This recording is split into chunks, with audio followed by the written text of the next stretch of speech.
Ils n'ont jamais vu le front. Grenade. Mais là, Allez. en plein exercice, l'impression d'y être. Le moindre faux pas de ces apprentis soldats ukrainiens. Sur les yeux, regarde devant toi, ne quitte pas le secteur. Tu le quittes une seconde, t'es mort.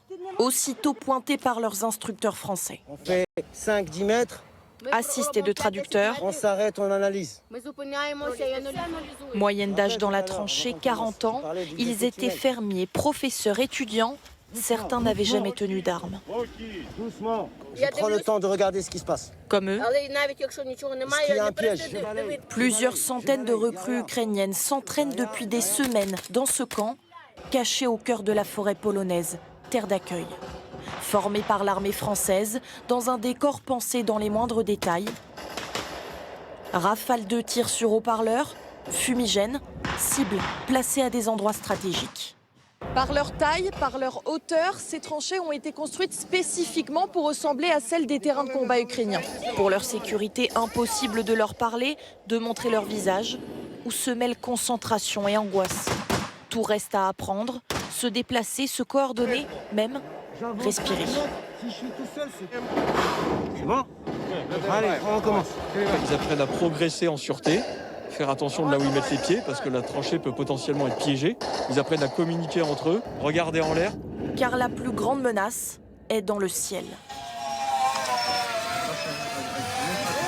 Drone. Certaines recrues entraînées ici y ont déjà été confrontées.